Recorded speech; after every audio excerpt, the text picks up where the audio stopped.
Hi, everybody. I am Carrie Morgridge. I am the Chief Disruptor of the Morgridge Family Foundation. And so a lot of people ask, how did I get my title? I gave it to myself.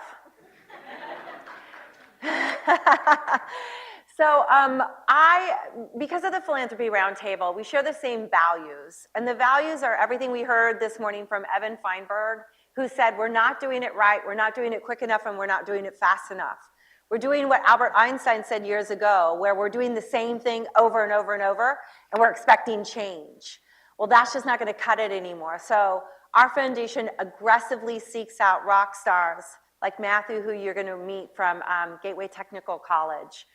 And what inspired us to go see them was A, our partnership with Philanthropy Roundtable, and B, in the same city, or in the city right next door in Milwaukee, Stand Together also had an organization called Axe Housing. And so it's always great when you go into a city and get a 2-for-1 site visit. And but we met Matt. And last night, we had dinner together. And what was interesting about what Matt said, and it really struck with John and I, is one, his growth. So Matt started as a shop tech. He was auto shop high school teacher. And then he went and got his master's degree. So then he became an auto shop CTE teacher. And then he went and got his PhD degree. And he always said that a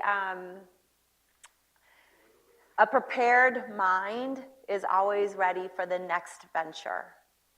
And so think about that, having a prepared mind. Isn't that what we're all here for? Is to prepare our minds for what the next thing is going to be. So I want to introduce to you Matt, who's going to talk about what his CTE is doing, which is different from what other CTEs are doing across the country, and really listen to what he has to say because it's powerful. It's one of the best site visits we've ever been on.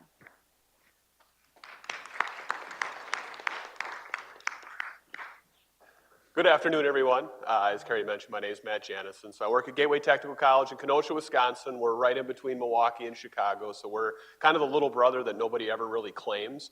We're just kind of in no man's land. So we serve about 23,000 students a year, again, just right in that southeast part of Wisconsin. So actually, the metaphor this morning of the rock climber actually kind of resonated with me. So I started with an associate's degree at kind of a transfer college. I was always kind of into the skilled trades. And intuitively, I've kind of understood this dignity of work that we've been talking about a lot today. And I've really seen that through the progression of my career with a lot of the students that I've had going through, especially being a high school teacher and then a college instructor, all the way to college administration and being able to help a few more along the way. And in looking at that progression from going from an associate's degree to a bachelor's and everything else, you can take those steps. You don't have to do it all right away. And in doing that, I didn't have to incur all the debt and everything that we were all talking about. I had employers and tuition reimbursement and other opportunities when you're working and going to school and finding those alternative pathways that have been really important. So, but as a high school instructor, what I really wanted to kind of focus on was this perception. And there's that saying of perception is reality. And I think for the most part, we've kind of agreed that CTE and these technical skilled jobs sometimes don't have the best perception, or there might be a vision problem in this country that they're viewed as kind of second class, second rate, consolation prizes. If you can't go to your state university, well, I guess you can go to the community college down the road. And then maybe you'll be able to be successful somewhere down the line. And that's what my students, when I was a high school teacher, and again, I taught a variety of classes from automotive to project lead the way engineering to welding, machining, whatever in that classroom would need to be taught or was assigned, we would do that to give those students that opportunity. But they always kind of felt, again, they weren't on the honor roll typically. They weren't getting a lot of accolades for their academics, but they still had interests and they still had passions for what they were doing, especially in these CTE type classes. And there were times where I could see that bubble up and that dignity of work really show when they were in a different class and a teacher may have a shelf needed to be built, or a chair was broken and needed to be welded, or they would have them, for a student that maybe never got a lot of academic accolades, but that student, who maybe got thrown out of class a time or two, the teacher would still trust him or her when they flipped them their keys to their car, their probably second most costly possession, and said, hey, could you go and fix this for me? There was an issue, I heard a noise or something on the way into school today. And the student would come down, and we would problem solve and kind of put that together. So that really gave them a lot of self-confidence and encouragement that they do have worth, they do have value. And I think we all appreciate when the lights come on and the toilet flushes and the car starts and the building's warm and cool and the proper temperature. Those are jobs and skills that we need and we appreciate, but yet often we don't always appreciate the folks that do that and get paid very well to do that, or the institutions that actually train them to be able to get those jobs and work at these high levels of skills. So from that point going on to the college level, it was very helpful to be able to understand that and really then focus on what we could do at a college to make sure that we're not just having a state-of-the-art facility and things like that, which will help break some of those stereotypes. A lot of times these jobs are thought of like dark, dirty, dangerous, if you think of manufacturing, and that's really not manufacturing today. It's not a lot of these skilled trades today. And we did that, and you'll see the handout that's probably on your table. We do that through industry partnerships. And that's kind of a cliche term because you can always have an industry partner. And usually it's been, you kind of put some curriculum together and maybe they give you some highlights on what your facility should look like. And those are important. Those are good foundational first steps in order to make your program something that when a guidance counselor or a parent comes in, they view it as something that they can see their child in and not as it for something for someone else's child. I think that's a big distinction. And again, getting back to that dignity of work. So we were part and helped form the National Coalition of Certification Centers, that's NC3, and a number of those industry partners, one of them being Snap-on. So Gateway is 107 years old. So we've been around since 1911, and the wheel comes around. At first we were taking people off the farm and bringing them into manufacturing, home of American Motors, Case tractors, and now we're kind of transitioning again to this next level of advanced manufacturing. So a lot of the jobs that we just heard about in luncheon that needs retraining and tweaking, we're still doing that 107 years later for our community to make sure that the folks have the training they need and our local employers have the workers that they need to meet those demands. But the one thing that was really a little bit different with these relationships that we built with the companies that you see on that handout, especially with Snap-on, they didn't just help us with facilities and curriculum, they also help us with that story, that psychological piece on how do you get more students, more parents, the community interested and engaged in these type of careers. Their story and branding kind of became our story and branding. And it was one that we can use to resonate and help recruit.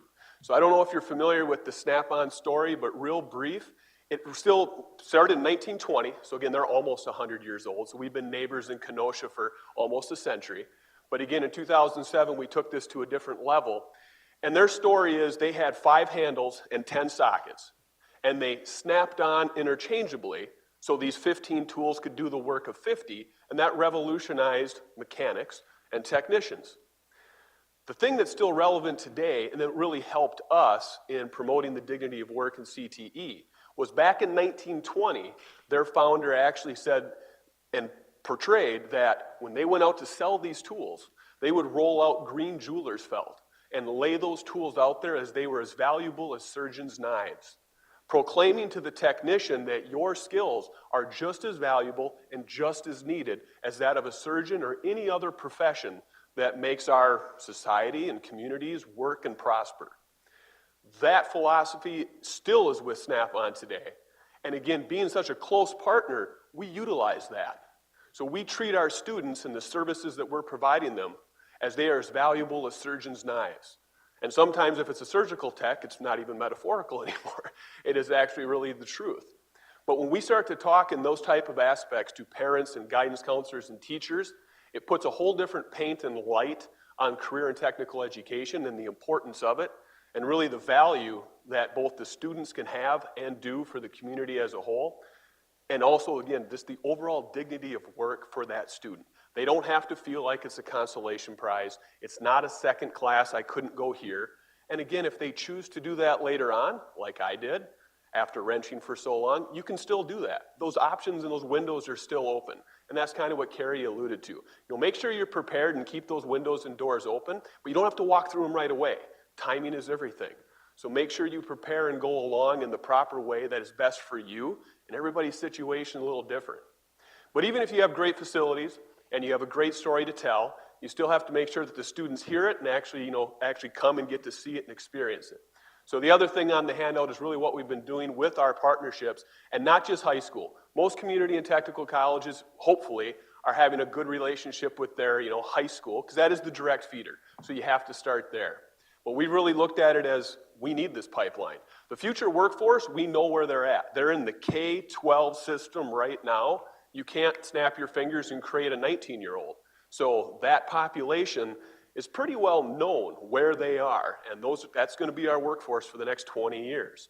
So what can we do between K and 12 to make sure they're interested in hands-on? Be the makers and the fixers. Have pride in that.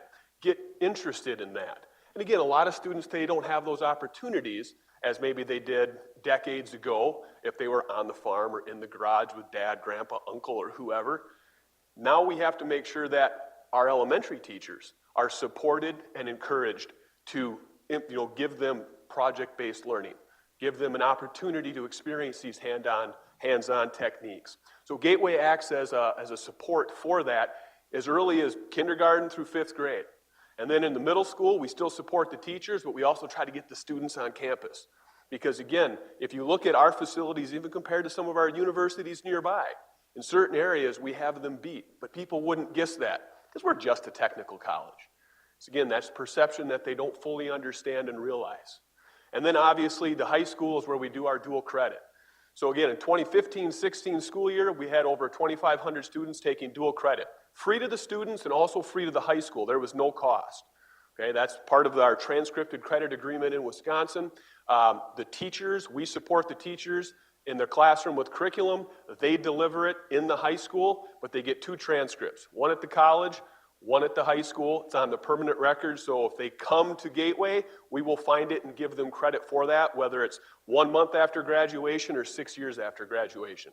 Following year, we went up to 3,500 students, and there was money attached to this because it was $1.3, $1.4 million that those families and those students didn't have to pay.